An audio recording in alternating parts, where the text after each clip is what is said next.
ExoAcademian, aka Darren King. Welcome and thank you so much for taking your time. Emmanuel, I'm happy to be with you on this interview and looking forward to getting to a great conversation. To start off, could you just tell me a little bit about yourself and your background and how you got where you are today? Sure. So that's interesting because one of the things I pointed out in the podcast is that the way I answer that question tends to change over time because as I understand more and I have greater context, it changes how I look back at some of my history. And I think one of the interesting aspects of this phenomenon and our interaction with it for a lot of people is that in retrospect, they look back and they wonder if there was some sort of prodding, some seeding, some breadcrumbs left along the trail that end up leading us to go in these directions. That's kind of the way I look at it now. I think that there were certain key events that might have been set up in such a way that I would go in this direction. But generally speaking, in terms of how much I'm aware of, I would say that when I was a late teenager into my early 20s, I really got into the Whitley Strieber books, the initial books that he had published, and I read those voraciously and wasn't really sure why I was so fascinated by them. I remember a lot of my friends were like, "Wow, are you going to take a break from this stuff? You're just reading one book after another." And I remember going up to a mountain cabin, and one time this door blew open, and everyone sort of flipping out, thinking, it's a bear, it's a cougar, it's a axe murderer, and I thought it's gray aliens, right? Like that's just kind of the way my mentality was then. And then eventually kind of put that to the sidelines, wasn't sure really what to do with that. Hadn't had any particular memories of anything personally, although I was very fascinated. And then much later, soon after I had gotten married, it was in 2005. I was traveling with my young family, meaning we had a 3-year-old daughter, and my wife at the time was pregnant with our son. We were traveling across the United States from Tennessee to Washington. And in a hotel room on the way there, we were woken up in the early morning hours with a being at the end of our bed. I've told this story numerous times, but the bottom line is it looked basically humanoid. At first, I was confused and thought it might be our daughter, but that's mainly just because you try to make sense of these things. And then when I got up to move towards the being went through the wall, at which point I turned around and went right back to bed as if nothing strange had happened, which at the time was really disconcerting for me. I didn't know what to do with that. And then only later on, when studying the lore, that I realized that's actually fairly common, sort of this behavior control. But thankfully, what made that event really prominent for me was that my wife at the time also saw this being. And so she kind of shook me out of my stupor, said, "What are you doing going to sleep?" We discussed it together, decided to get out of there. But that was one of those events where I had forever then lodged in my mind, this is something that can happen, something that is not explainable, something that does not fit within our prosaic understanding. And then a few years after that, that's when everything really began to kick up again in terms of the New York Times article, 2017, the government beginning to acknowledge some things. And then I really dove back in and have been in ever since. It went from being kind of a thing on the sidelines and kind of part-time to now being a full-time thing, fully engaged in this. And as you know, as you go down this track, it opens up into a much broader series of questions and ultimately sort of ends at the nature of reality. And it's a very consuming, obsessive, but fascinating kind of journey. And that's kind of what got me to here. What would you consider the most compelling evidence or arguments in favor for the existence of, let us just call it the phenomenon? Yeah, it's a good question. It's not one I often think about, but it is worthwhile thinking about if someone were to come to me and they're new to this, what would I say? First thing I would say in terms of the governmental perspective is that as people will sometimes say, the fuss is the tell. And what I mean by that is that the degree to which the government has gone out of its way to obfuscate and to cover up this matter over the last 70, 80 years tells you a lot that there's something there. And when you look closely, it's clear that it's not just top secret black budget projects, but actually there's something that was encountered quite a long time ago and has been ever since, including, as you and I both know, allegations of not only recovered craft, but recovered bodies and those kinds of things. So when you actually look back at the lore and you study, for instance, Project Blue Book and these, even more recently, the Arrow report that was done, and if people pay close attention and take into consideration both what's being said officially and then what the critics are saying in terms of the people who are ufologists and whatnot, asking for an in-depth, honest assessment, you'll see that they pick apart these reports. And it's very clear, even from some of the people involved in those reports historically, that they grew frustrated, J. Allen Hynek being one of them, Jacques Vallée being another, because it was clear to them that the government was trying to cover this up. It wasn't a legitimate desire to really uncover what this is, largely because it's so confusing, it's so complex, it so confounds our understanding of what's possible, even technologically, and in terms of how they're getting here, those kinds of things, that they basically just had tried to keep it under wraps. But when you look at historical accounts of mass sightings, right? The Phoenix Lights being one, the Ariel School encounter in Zimbabwe is another one, where you have these kids who were clearly impacted by something, not just seeing something, but having interactions telepathically with beings. And it changed their lives right up until them being young adults now. So when you take it in total, even though it's kind of existed on the fringes of our polite society, it's very clear it's been active. I think one thing that's most perhaps overwhelming to people who get into it is recognizing that it is so sophisticated, including things like psychological control, and being able to custom deliver perception experiences to different people at the same time. That what's most compelling and daunting and surprising about it is that this has been happening en masse for decades and decades and decades. Some people would say since the beginning of humankind, but it does so in such a way that we have not really been aware of it, which just speaks again to the sophistication of these different kinds of beings. What would you say are the most common misconceptions about this? That's a good question too.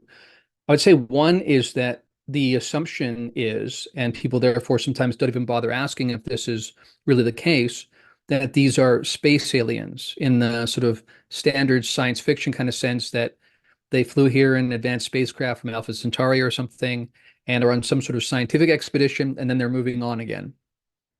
As Jacques Vallée pointed out in his books in the 70s, when you actually add up the numbers of reports, and this is being on the conservative side, because a lot of people still do not report these things when they happen. But if you even take the reports that are supposedly happening, you would have, millions of encounters over the decades. And that doesn't sound like a group that's coming here, checking us out, then moving on, like a kind of Star Trek kind of scenario. It seems like entities or an intelligence that is here, but can be here stealthily, perhaps even cross-dimensionally and things like that. So that's the first thing I would say, is that it's not necessarily not space aliens, or it's not that that's not in the mix, but it seems to be much more complex than that. And that's why even people like Dave Grush, who probably has been most instrumental in really, again, putting this in headline news, although, again, the media is still trying to avoid it in a lot of ways. But he argued that he thinks interdimensional might be a better fit than extraterrestrial, just because of the way that they're coming in and going out again. It seems to be stretching our understanding of physics and our very understanding of reality. The other thing I would say is a big one for me in terms of a misconception is that, number one, part A, we assume that we have most of reality figured out as secular Westerners. And therefore, we want this to sort of fit into our existing paradigm in a nice, tidy way. So we want to just put the cherry on top of the cake kind of thing, assuming that we have everything pretty much figured out. But what the data seems to suggest is that we don't. And if anything, you could argue that the data is almost deliberately, but perhaps in a subconscious way, trying to get us to consider some of our assumptions. And then related to that is this notion that it's all one thing. That's also, I think, a misconception. People assume this is about the gray aliens from, again, some other planet or something. But when you actually tally up the different forms that are encountered, the different range of consciousness development seems to be evident in those kinds. What they deliver in terms of messages, even though there is some common ground with messages, which again, I think speaks to a common thread of consciousness across all sentience in the cosmos. But definitely, if anything, there's as much we don't understand about reality as there is that we do understand. And in terms of filling out our understanding of the full range of sentience and sophisticated intelligence in our midst, we're probably just barely beginning. That people like Donald Hoffman recently have helped, even within mainstream science, us to understand that what we can actually perceive as human beings and what's actually out there are two very, very different things. And that assumption that it's a one-to-one, we're seeing things mostly as they are, has partly allowed us to stay in the fringes because people were like, well, why are we not seeing them? Well, number one, we're only seeing a very narrow range. And it's foolhardy to assume that that narrow range is where all of the sentience in the universe would populate. Um, and in terms of the lore and the evidence, in terms of the way that people describe their encounters and what they've seen, it's a full range. Everything from beings that look fully human to something that looks hardly identifiable as a life form at all.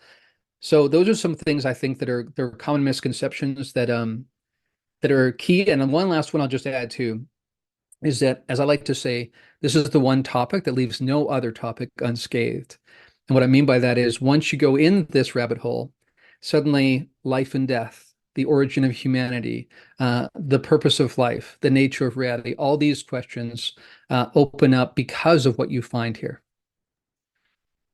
Well said. And adding into that, you also have mentioned Jacques Vallée, Allen Hynek. There are people like Avi Loeb. There are people like Gary Nolan, which leads me to my next question. Which field of study do you believe has the best chances of advancing our understanding of this phenomena?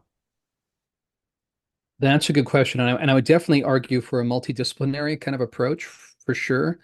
I think I'm seeing a lot of people, including in my role as the communications director for the John Mack Institute, we're seeing a lot of academics begin to take interest in this. And of course, the Soul Foundation, I have some connections there. You mentioned Gary Nolan. They've been pretty instrumental in that in terms of normalizing this, mainstreaming this. There's been enough evidence brought forward, hints made by the government that academics are taking it seriously. First thing I would say is we need the range of people involved. If there's one group I would say more than any other, it's philosophers, it's metaphysicians we need involved in the mix, anthropologists, because it's not primarily just a scientific kind of question. It's larger than that. It's metaphysical. And again, I think our science is just one range of reality, which again, people like Don Hoffman, Bernardo Kastrup, have suggested that might even be the physics might actually be the study of our perception rather than base reality. So I think we need to pull it back and ask metaphysical questions. But most of all, I would say in terms of academia, we need generalists. Academia is very much steered towards specialties and you sort of stay in your lane. But in order to make sense of this, we're going to have to back up to the 30,000 foot view, as I like to say, and consider all of it and sort of take the soft gaze and try to see what it's pointing towards about the nature of reality that we've been missing up until now. How much do you think we can study UFOs or the phenomenon or UAPs or however you want to call it within the framework of our current understanding of the nature of reality? Or do you believe it requires us to adopt an entirely fundamentally different worldview altogether?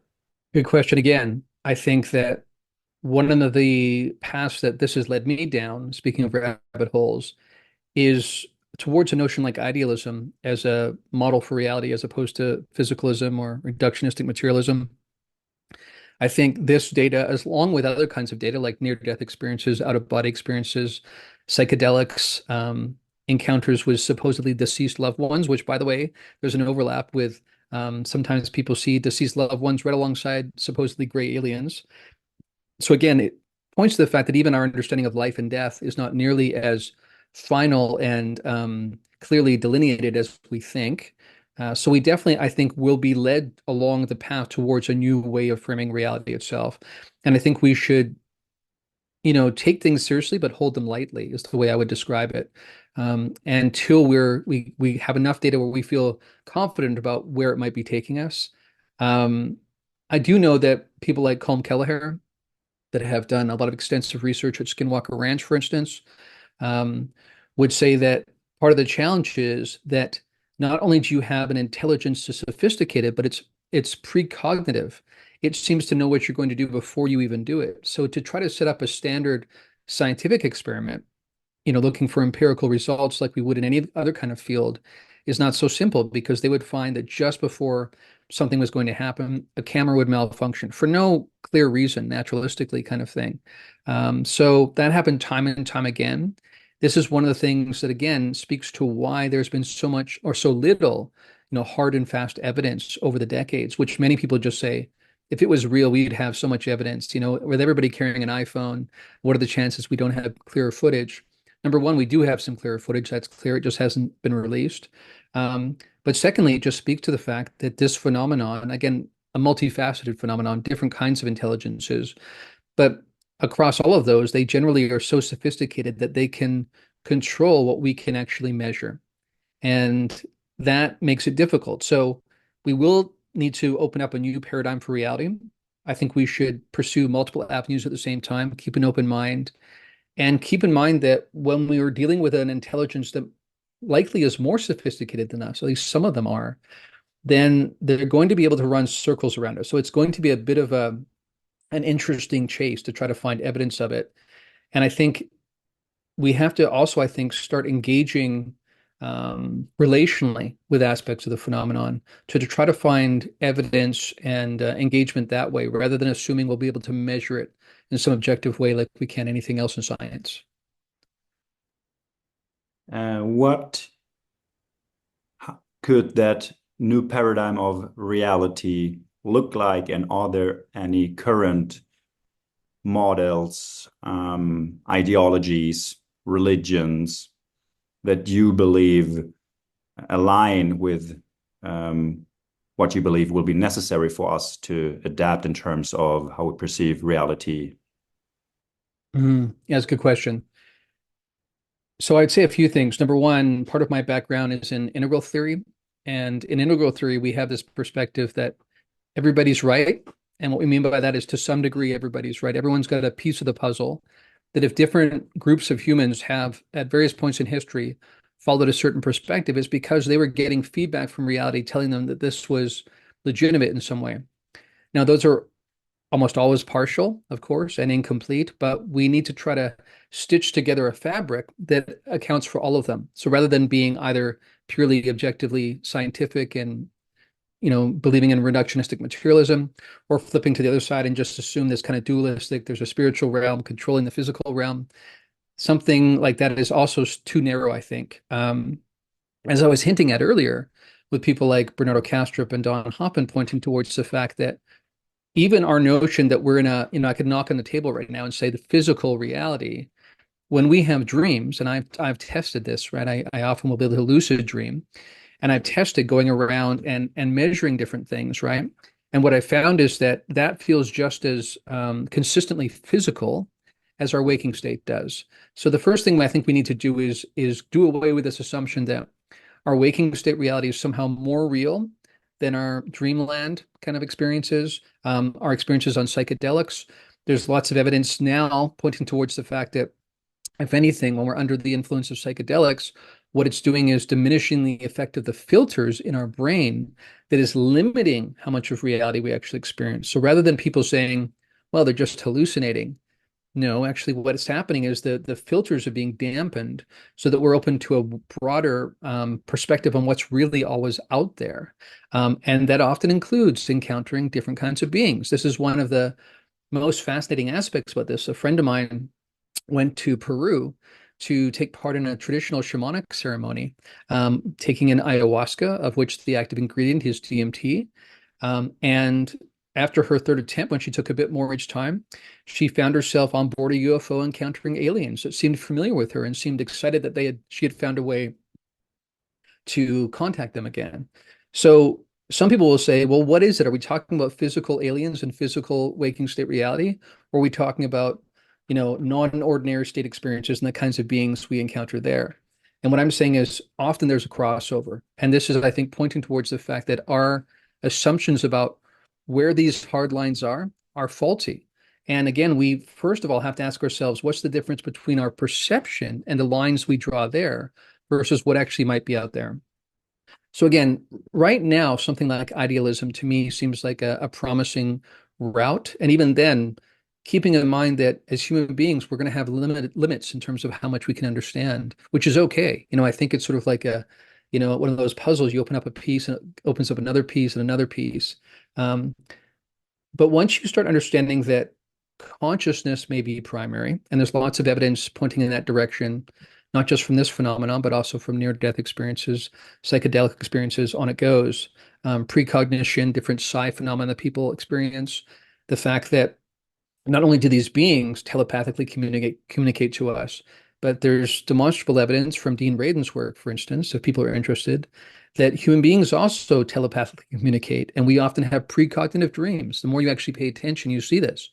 So all of these assumptions about time being linear, it being fixed, that this is a physical reality that's fundamentally different than our dreamland experiences, seems to be called into question by this phenomenon. So if we stick with mind, right, and not just mind in terms of idealism, but even layers of mind, like a fractal rolling out of mind, where you have fractal depth, where even you having a clear perspective on who you are, I having a clear perspective on me and who I am, that's only a partial aspect of something larger. And when people encounter these beings, as well as sometimes when they're on psychedelics, and for instance, on DMT, people encounter the machine elves, or another kind of intelligence that seems to have some independent existence, because different people from different walks of life will describe encountering the same kinds of beings. Um, it seems to be pointing towards the fact that mental processes are undergirding what we perceive as anything physical, and that there's numerous kinds of ways that can manifest in dreams and psychedelics in waking states. So I think I sort of go back to, what do we know for sure? One of the things we kind of know for sure is we're having conscious experience. You and I would not be setting up a conversation right now if we weren't conscious of what we're doing. Make that primary, do away with these lines that we use to separate these different kinds of experiences, and see where we go from there. That's kind of what I think the evidence is pointing towards.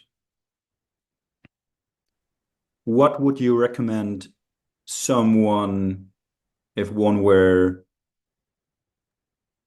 to wish to experience the phenomena for himself, or if someone wants just to open up their perception in order to perceive more of what reality is, where the phenomena might be one aspect of that? Are there any practices, any routines, anything in particular you could point towards that someone can practice in order to achieve that? Yes, I would suggest a few things. First thing I would say is that when we say this term, the phenomenon, partly why that's complex is because right now anything that doesn't fit nicely within reductionistic materialism kind of gets lumped into one thing, when actually it might be many, many things. And eventually we'll realize how limiting and kind of silly that assumption was, that it's just all one thing. Again, I think that's sometimes because of intellectual laziness, and sometimes intellectual arrogance, that we think we've mostly got things figured out. I think we should be much more humble about that. I think scientific history tells us to be humble about that. We think about prior to the quantum revolution, which, by the way, also points in these directions. Um, Most scientists were going around thinking we're just, down into the fine details now, crossing T's and dotting I's. And then suddenly the quantum experiments, with the double slit experiment and whatnot, came out, and everyone said, wait a second, everything we think about reality seems turned upside down. What does this mean? And still, really, in science, we're still not really fully grappling with that, trying to find ways to get around it, because it's so discombobulating in terms of what it points to in terms of reality. When you have things like this notion that it's not until you have an observer or some kind of consciousness interacting that reality seems to collapse into one frame of being rather than another, which is, again, pointing in this direction, which also, I think, is kind of overwhelming sometimes, because it starts to tell us we might have a much more prominent role to play in what we experience than we think we do. And that this notion that there's a fixed objective out there and then there's us perceiving it, that kind of gets blown away by this data as well, which is fascinating. So that said, a few things you could try. I'm big on trying to experience non-ordinary state experiences, because, again, as I said earlier, I think the evidence is suggesting that gives us a lens into more of reality, not less, and not some sort of alt reality, but actually more of reality.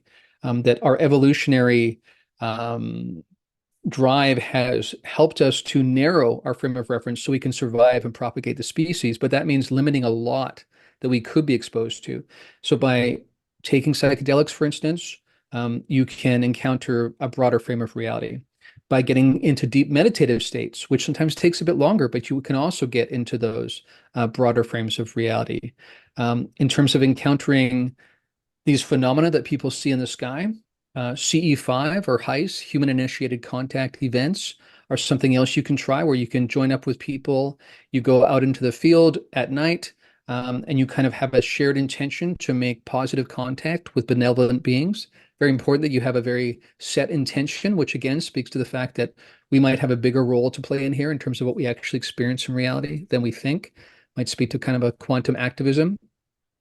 And in that, people regularly encounter seeing things. And then in my case, for instance, I had that happen at a private retreat I went to at the Monroe Institute, but then also started receiving telepathic communication and downloads, as they say.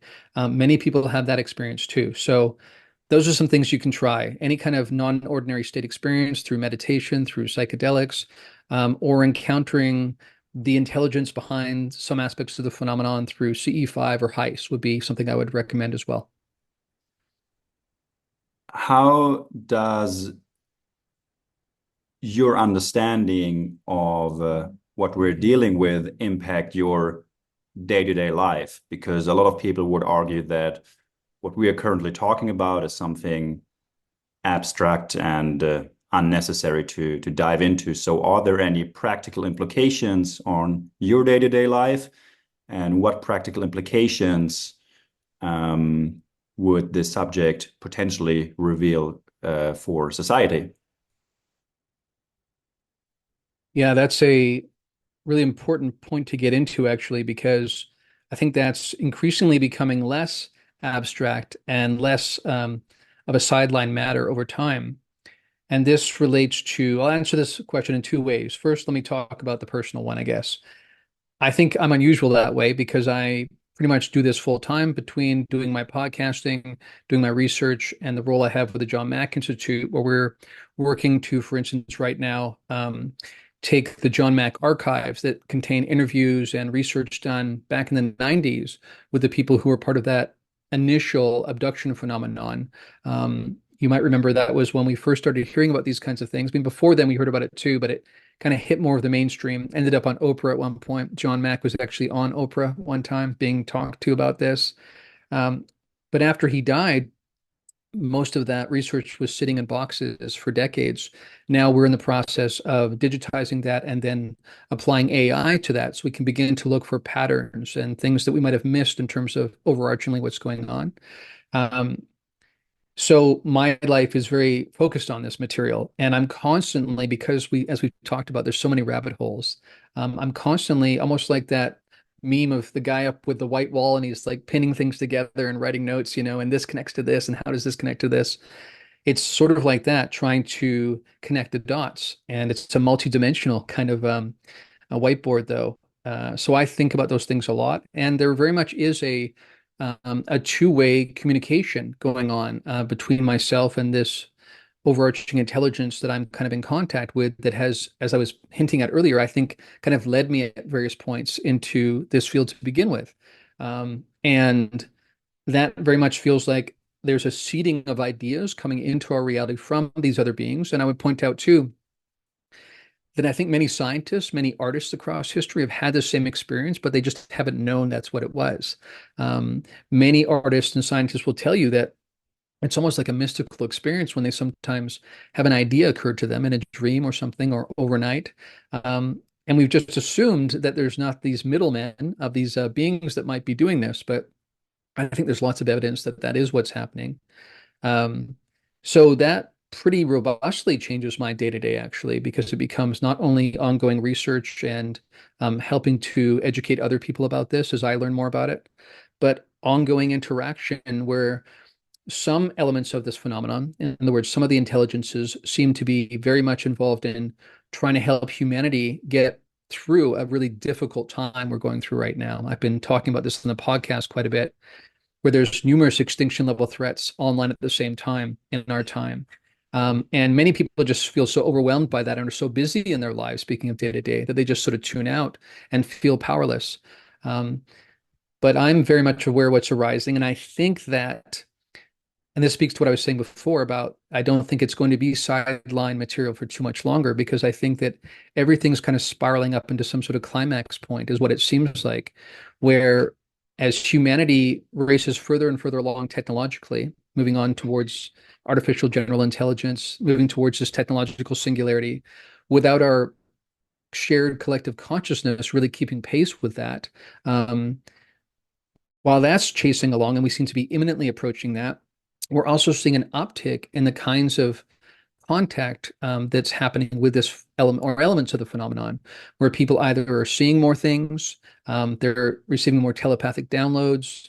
Uh, this seems to be ramping up as well, where again, I think some of them recognize that it would be very ontologically disruptive for us to be suddenly aware that they're in our midst, and they always have been. So they're slowly turning up the temperature so that we become almost on a grassroots level more and more aware of them. So that when it finally comes a day where that becomes clear that they have been here, they are part of our reality, it's been seeded in such a way that it doesn't cause so much shock. And again, there's even been people like John Ramirez, ex-CIA, who have said plainly that elements of US intelligence know that something's going to happen around 2027, not necessarily something cataclysmic, but something where revelatory, where these beings become known in some massive way.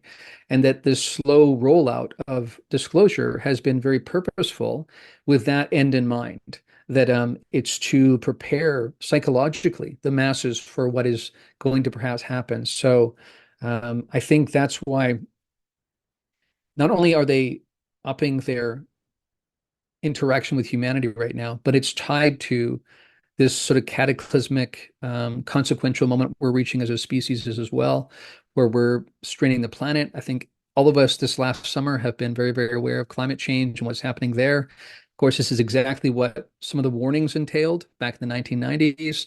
Even for the kids in Zimbabwe, they were warned about technology and what that might do and where it might take us. So all this seems to be somehow connected. So it absolutely changes every day of my life. I pretty much live and breathe this kind of topic.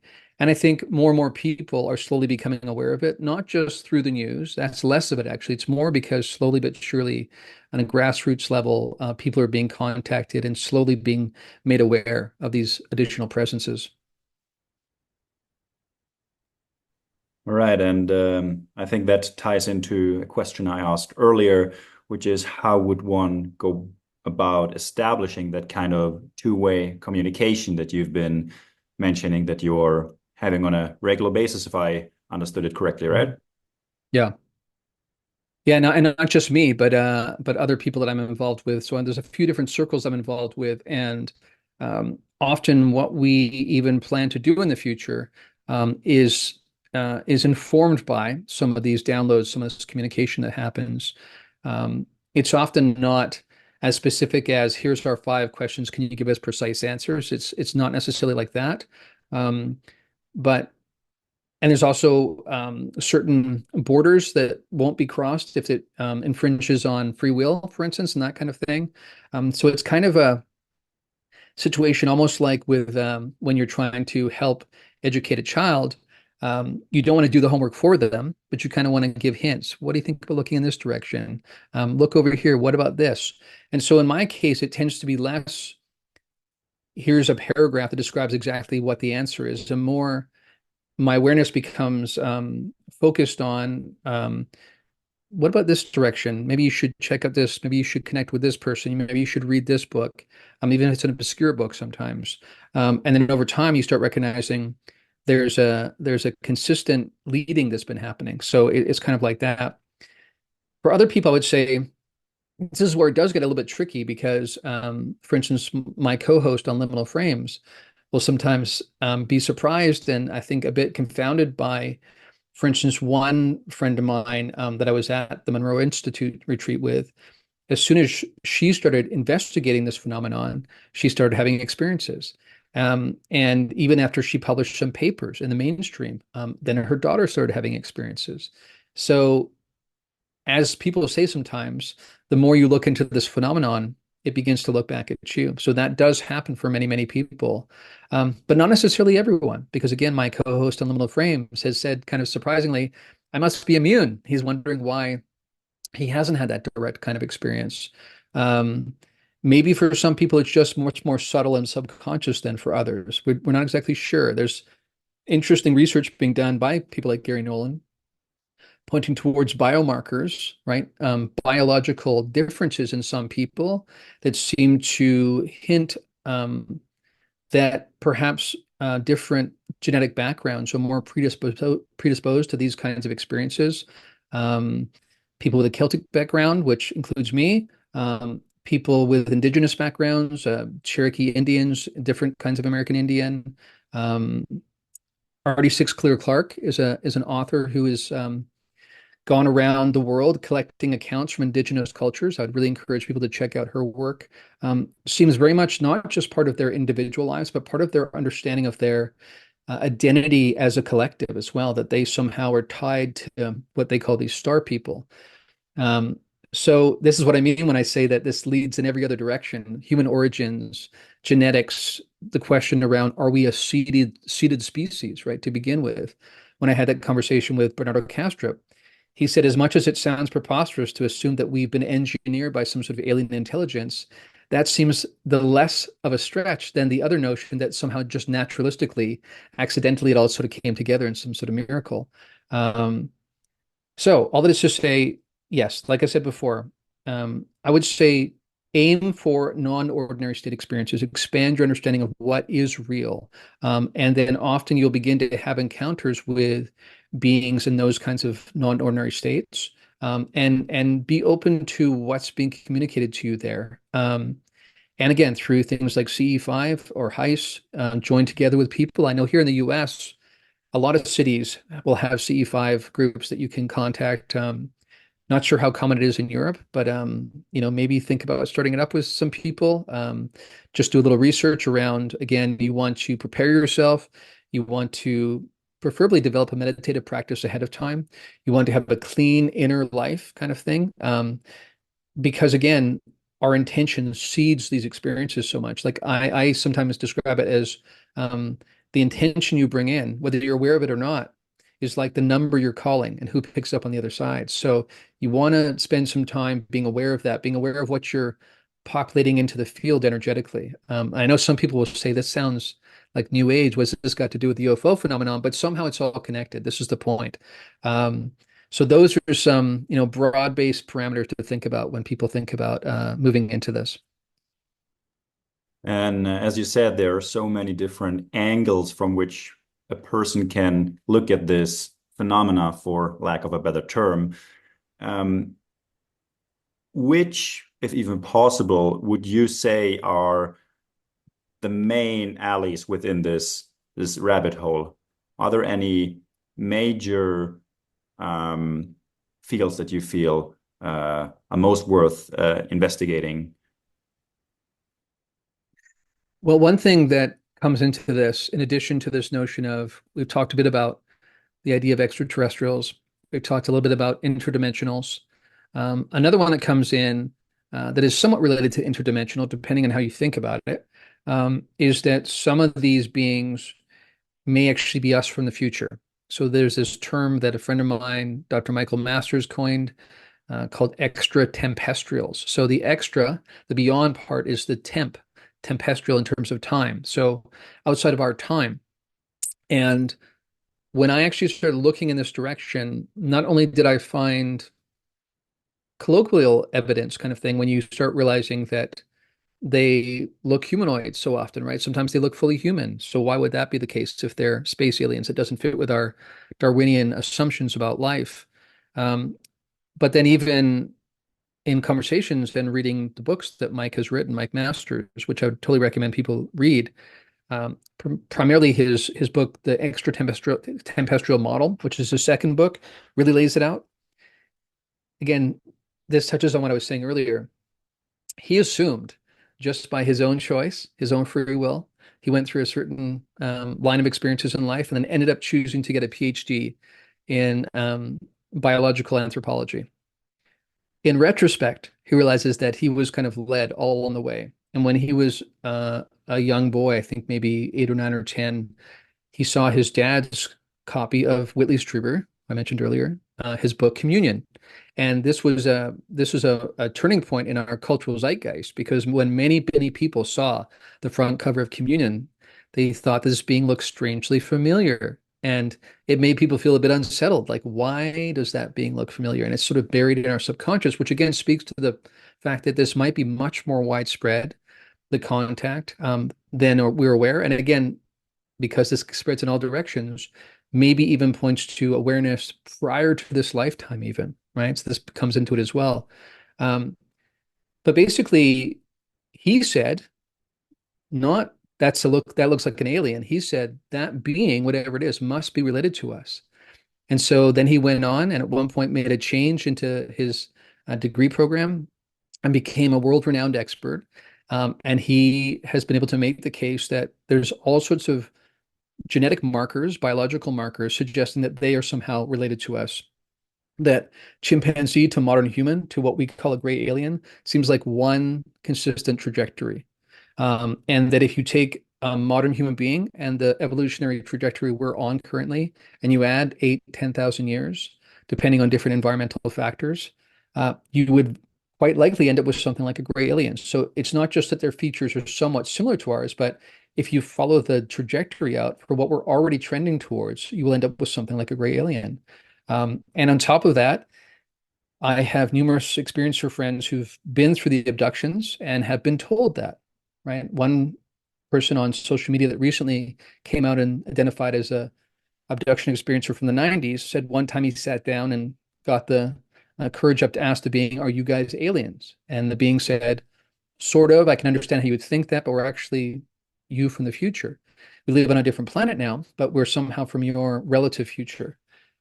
And this also ties into what I was saying earlier about the fact that everything seems to be ramping up together in some sort of spiral towards some sort of climactic moment. This is also what these beings that identify as being us from the future are saying is that humanity is about to pass through some major threshold, and that different factions of these future humans, or neo-humans as I call them, that we identify as gray aliens, some are here to help prevent a certain eventuality from happening, while another group is actually trying to maybe see that it happens because perhaps that's what that eventuality leads to them coming into existence. So I know that we've already gone in many different directions here, but this timepiece seems central. And I've had briefings from people in intelligence circles who have said, both in terms of American intelligence, British intelligence, that this is understood, that some of these beings, not all of them, but some of these beings are us from the future, and they're here in preparation for some major turning point event that we're quickly approaching, which when we look at the way our world is kind of spiraling up into some sort of something, it seems like that could be quite possible. Very interesting. So there's a variety of different phenomena rather than one singular one. Absolutely. And that's why I think sometimes we've been confounded because we've made the assumption it's one. And then sometimes the data seems to lead in contradictory directions, which just makes us feel confused. And while I do think there's a trickster element to some of this, sometimes people look at that confusing, spiraling back and going all different directions kind of data, and they say there's no way to make sense of this. I think part of that's because our first assumption is incorrect, that it's one thing. I think that there are some clear elements in it that represent different kinds of movements, different kinds of beings. And even the beings that are asked, are you aliens or are you us from the future? And they say some sort of combination of the two, but they will also say, but there are many other kinds of species visiting you that are just fully extraterrestrial, and some that are extra dimensional, right? So one of the notions that's coming out of our understanding of reality, I'm talking about even mainstream physics, is beginning to understand, not in a way that's like really fringe. I'm talking about Nima Arkani Hamed, some of these really world-class physicists are saying space-time is an illusion. Space-time is a derivative, like a shadow on the wall of some deeper structure of reality. And so these beings might be arising from that deeper structure. They may have an understanding of that deeper structure that we're just barely beginning to be aware of even. And because they're working from that deeper structure, which gives rise to space-time, it allows them to sometimes edit space-time, I would argue, and not just as one total, but for each individual person. They can custom craft and edit their experience of space-time, which is why you can sometimes, again, Valé's recounted experiences where people will be driving in a car. I think it was in France, down a busy road, and they all see something above through the sky roof of the car. And nobody else on the road seems to be acknowledging there's anything going on. And then, number one, they are able to video something, but it looks like a multi-pointed star. It looks nothing like what they actually saw in real time. And on top of that, they each saw something slightly different, and everybody else didn't see anything at all. So this speaks to the complexity of this. And like I said, it inevitably leads you to questions around the nature of reality. Well, would you say that we can understand whatever we're dealing with intellectually with our current terminology, or would you say that it rather needs a more elevated state of consciousness to fully experience on a deeper level and understand on a deeper level that goes beyond the realm of thinking and our intellect to really get an idea of what we're dealing with? And do you even think that a human being, even with the elevated state, would be capable of understanding what it is that we're dealing with? So I would say we can get a long way towards it, I think. And mainly because I think this comes down to what does it mean to be quote unquote a human being? And I would argue that number one, we all don't have the same background, which I sort of pointed to earlier. But that ultimately, as I hinted at earlier as well, what seems to be the case is that, for instance, we never run into a situation when an alien shows up and there's just a language translation issue and they throw their hands up in the air and say, sorry, I don't know how to translate. I don't speak English. No, they just telepathically communicate. There seems to be this cosmic connection across all sentience, which again, this is spoken to in idealism. This is kind of hinted at with the revelations of quantum mechanics, that everything's actually one, everything's interconnected, everything's entangled. And in that sense, you're actually seeing different fractal impressions of yourself when you're encountering these different beings, which means that to call yourself a human being is actually perhaps too narrow.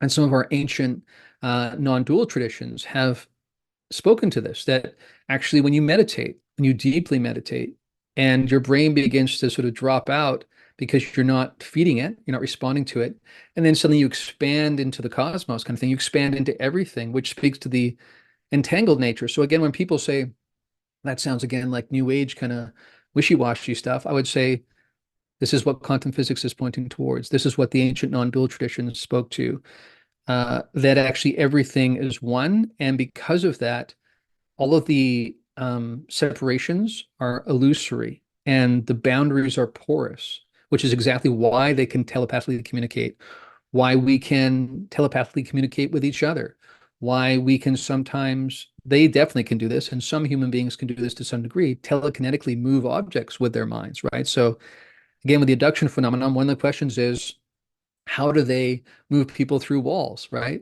And this gets complicated too, because I think there's different levels of consciousness development.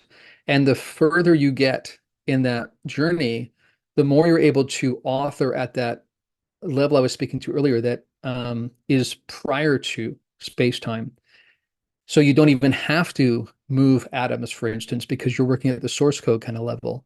There are some beings that do just have a more sophisticated external technological understanding where they can move the atoms in such a way that they can then pull people through walls. But there are other beings that don't seem to need spacecraft whatsoever. They can just, through thought alone, move across, again, space-time, because space-time is just one modulation of consciousness. So I would really, really encourage people that it's a both and.